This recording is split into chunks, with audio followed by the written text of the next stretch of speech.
История от лица девушки. Шел 23-й час родов. Меня, обессилевшую, перевели наконец на кресло.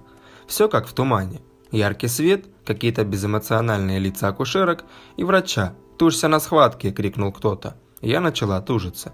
«Неправильно, тушься вниз!» – немного грубо крикнул врач. Я снова тужусь, чувствуя, как ломит весь таз, буквально разрывает на части. В глазах темнеет. Я тужилась уже, наверное, минут 20. А по глазам врачей было понятно, мы вообще не движемся. В душе поселился едкий страх. Не за себя, за моего сына. Он застрял где-то в моих тазовых костях. А я, беспечная мать, все никак не могла его вытужить. Скоро в родовом блоке появилось еще несколько человек. Среди них детский реаниматолог. Врачи перешептывались между собой, а я понимала, что-то не так и может случиться самое страшное, если я сию же секунду не возьму себя в руки. К моему изголовью подошла одна из недавно зашедших женщин и взяла меня за руку. «Почему мы не рожаем?» – ласково спросила она. «Я рожаю, не получается», – сквозь слезы отвечаю я. «Твой ребенок не может стараться один, понимаешь? Он очень хочет увидеть маму.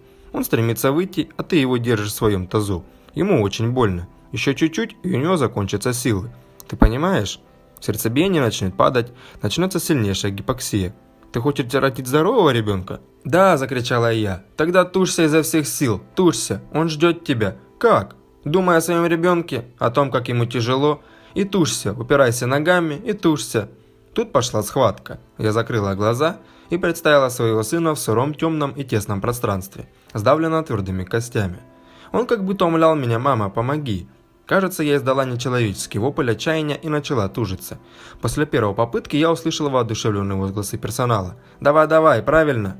За вторую потугу мы родили головку. А на следующей схватке мой сын фиолетово-синий появился на свет.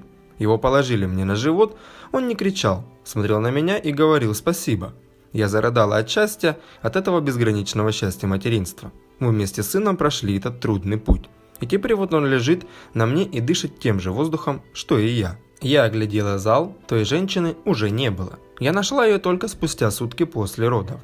Оказывается, она является местным спасителем таких вот нерадивых мамочек, как я. Она не врач и не акушерка. Она обычная медсестра, которая когда-то так же, как и я, чуть не потеряла малыша. Моему сыну 3 года, но мы по сей день с ней созваниваемся и встречаемся. Я безгранично благодарна ей за то, что она дала мне волю к рождению. Спасибо вам, Наталья, от меня и Егорки.